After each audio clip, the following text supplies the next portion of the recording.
शुभ सकाळ पिलाମାନେ आज आम तृतीय श्रेणी मातृभाषा बहीर से ही मो प्रिय जन्मभूमि विषय किसी MCQ आलोचना करवा। चलतु प्रश्न आरंभ करवा। आम जन्मभूमिर नाम कौन?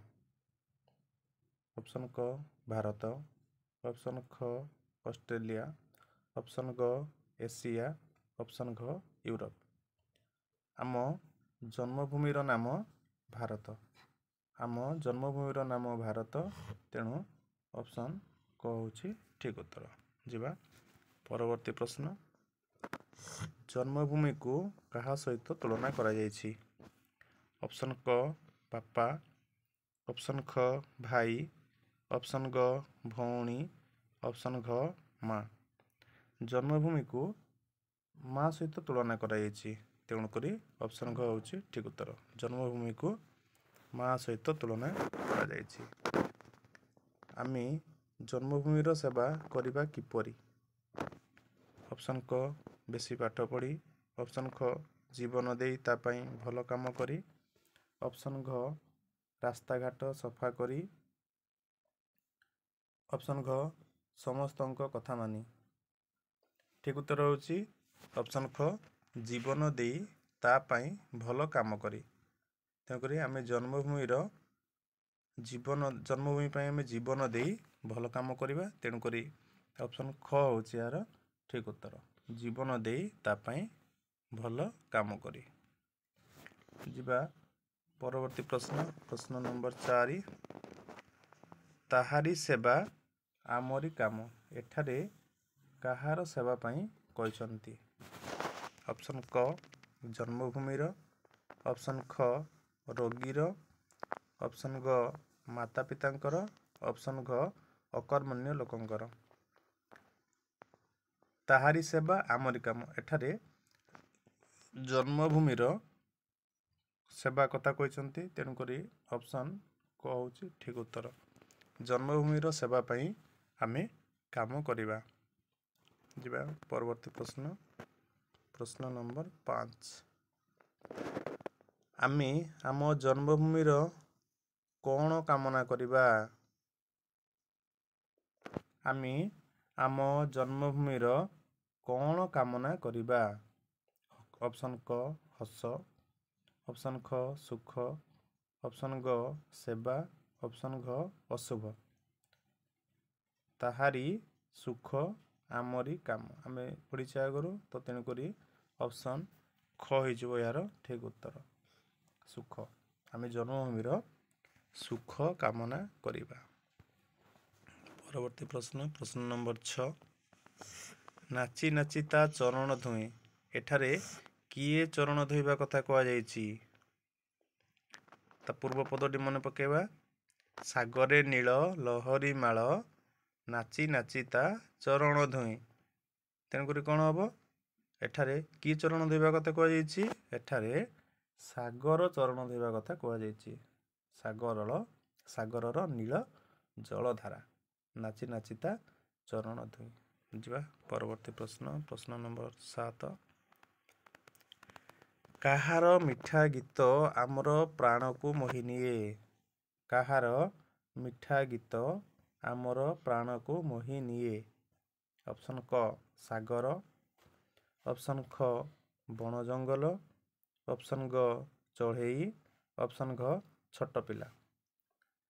ठीक उत्तर होछि ऑप्शन ग चढ़ेईर मिठा गीत आम समस्तंकर प्राण को मोहि निए। प्रश्न नंबर 8।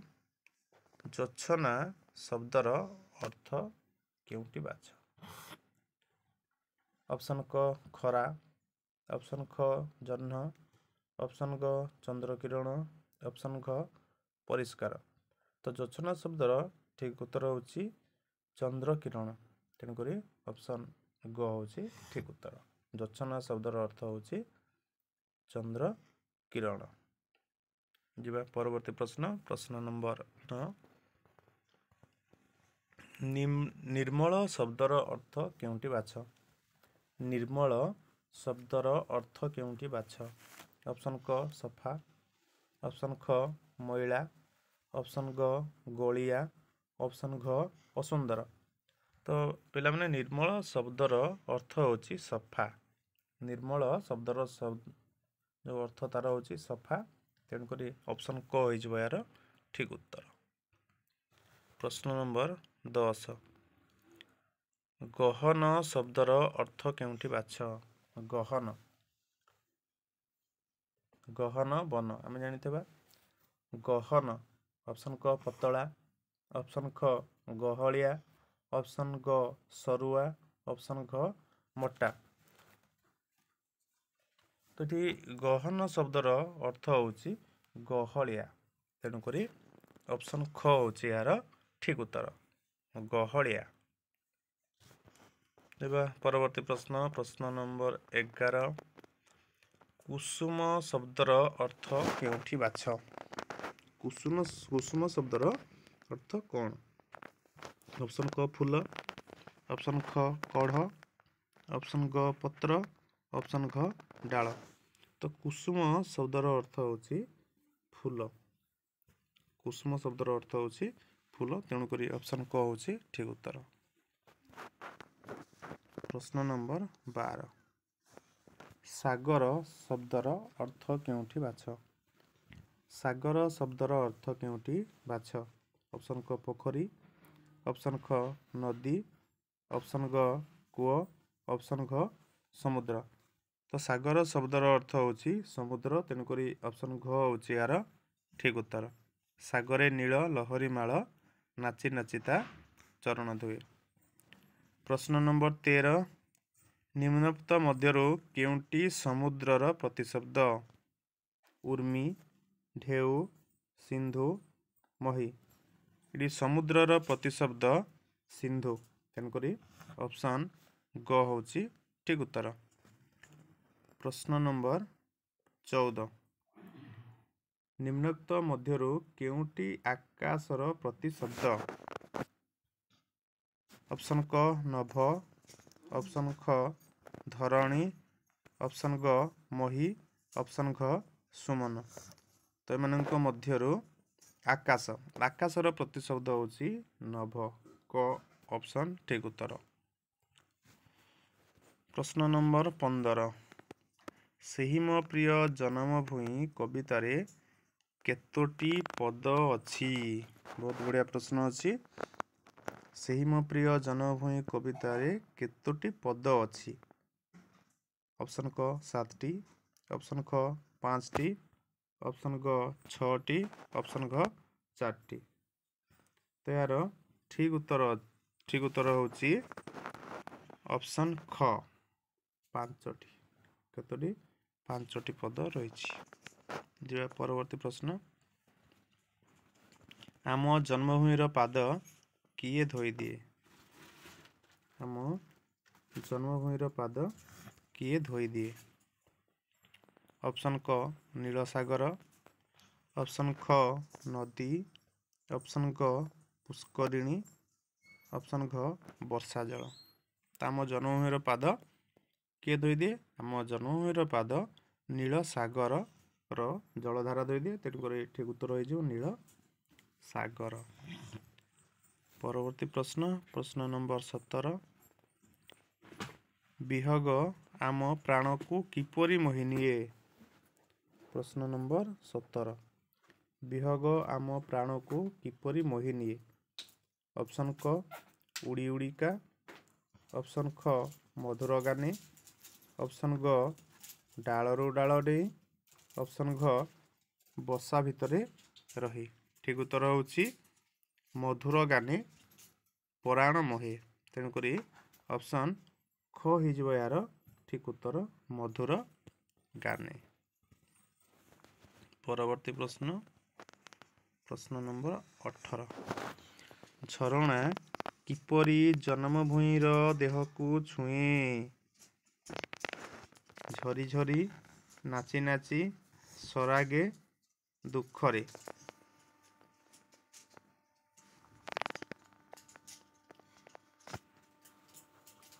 ଅପସନ୍ ଗ ସରାଗେ। ସରାଗେ ତାର ଦେହଟି ଛୁଇଁ। ତେଣୁକରି ଅପସନ୍ ଗ ହେଇଯିବ ଠିକ୍ ଉତ୍ତର। ପ୍ରଶ୍ନ ନମ୍ବର 19। ସାଗରର ନୀଳ ଲହରୀମାଳା ଜନ୍ମଭୂମିର ଚରଣ ଧୁଏଁ ବୋଲି କବି କାହିଁକି କହିଛନ୍ତି? ଜନ୍ମଭୂମିର ସେବା କରୁଥିବାରୁ, ନାଚି ନାଚି କରି ଧୋଇଥିବାରୁ, ଆମ ଦେଶର ଦକ୍ଷିଣରେ ସମୁଦ୍ର ଥିବାରୁ, ଅପସନ୍ ଘ ଜନ୍ମଭୂମି ଦେହରେ ଅନେକ ଝରଣା ବହି ଯାଉଥିବାରୁ। ସାଗରର ନୀଳ ଲହରୀମାଳା ଜନ୍ମଭୂମିର ଚରଣ ଧୁଏଁ ବୋଲି କବି କାହିଁକି କହିଛନ୍ତି? ତ ଠିକ୍ ଉତ୍ତର ଆମ ଦେଶର ଦକ୍ଷିଣରେ ସମୁଦ୍ର ଥିବାରୁ। ତେଣୁକରି ଅପସନ୍ ଗ ହେଇଯିବ ଏହାର ଠିକ୍ ଉତ୍ତର। ଯିବା ପରବର୍ତ୍ତୀ ପ୍ରଶ୍ନ, ପ୍ରଶ୍ନ ନମ୍ବର 20। ଜନ୍ମଭୂମିର ପାଦ କିଏ ଧୋଇ ଦେଉଛି? ଏ ପ୍ରଶ୍ନ ଅନେକ ଥର ଆସିଲାଣି। ତେଣୁକରି ଅପସନ୍ କ ପିଲାମାନେ, ଅପସନ୍ ଖ ଝରଣା, ଅପସନ୍ ଗ ନଦୀ, ଅପସନ୍ ଘ ସମୁଦ୍ର। ତ ଠିକ୍ ଉତ୍ତର ହେଉଛି ଅପସନ୍ ଘ ସମୁଦ୍ର। ବିମଳ ଶବ୍ଦର ଅର୍ଥ କ'ଣ? ଅପସନ୍ କ ସଫା, ଅପସନ୍ ଖ ମଇଳା, ଅପସନ୍ ଗ ଧଳା, ଅପସନ୍ ଘ ଧୂସର। ତ ଠିକ୍ ଉତ୍ତର ହେଉଛି ଅପସନ୍ କ ସଫା। ପ୍ରଶ୍ନ ନମ୍ବର 22। ଜନ୍ମଭୂମି ପଦ୍ୟରେ କ'ଣ ହେବ? ଜନ୍ମଭୂମି ପଦ୍ୟରେ କ'ଣ ହେବ? ଅପସନ୍ କ ଜନମ ଭୂଇଁ, ଅପସନ୍ ଖ ଜନମ ଭୂଇଁ, ଅପସନ୍ ଗ ଜନମ ଭୂଇଁ, ଅପସନ୍ ଘ ଜନମ ଭୂମି। ଦେଖ ଅପସନ୍ କ ଆଉ ଖ ଜନମ ଭୂଇଁ ଆଉ ଜନମ ଭୂଇଁ ଦୁଇଟା ଯାକ ଠିକ୍ ଅଛି।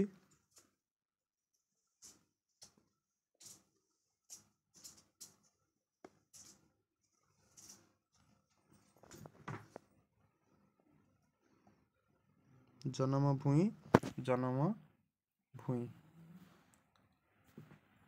ଆମେ ଦେଖିବା ଯେଉଁଟା ପ୍ରଥମେ ଥିବ, ଯେଉଁଟା ଏ ଦେଖ ପ୍ରଥମେ ଦେଖିବା ଜନମ ଭୂଇଁ, ଏ ଲେଖିବା ଜନମ ଭୂଇଁ, ପୁରା ଜନମ ଭୂଇଁ କି ଲାଗିକି ଅଛି। ତେଣୁକରି ଇଏ କ'ଣ ହେବ? ଠିକ୍ ହେବନି। ତ ଖରେ ଦେଖିବା ଜନମ ଭୂଇଁ, ଇଏ ଛାଡ଼ି ଛାଡ଼ି ଅଛି। ତେଣୁକରି ଏହାର ଠିକ୍ ଉତ୍ତର ହେଇଯିବ ଜନମ ଭୂଇଁ। ଅପସନ୍ ଖ ଜନମ ଭୂଇଁ ହେଇଯିବ ଏହାର ଠିକ୍ ଉତ୍ତର। ଆଜିର ଶେଷ ପ୍ରଶ୍ନ, ପ୍ରଶ୍ନ ନମ୍ବର 23। ସ୍ନେହ ଶବ୍ଦର ଗଦ୍ୟ ରୂପ କ'ଣ? ଅପସନ୍ କ ଶ୍ରଦ୍ଧା, ଅପସନ୍ ଖ ପ୍ରେମ, ଅପସନ୍ ଗ ସ୍ନେହ, ଅପସନ୍ ଘ ଦୟା। ତ ସ୍ନେହ ଶବ୍ଦର ଅର୍ଥ ହେଉଛି ସ୍ନେହ। ତେଣୁକରି ଅପସନ୍ ଗ ହେଉଛି ଏହାର ଠିକ୍ ଉତ୍ତର। ଧନ୍ୟବାଦ।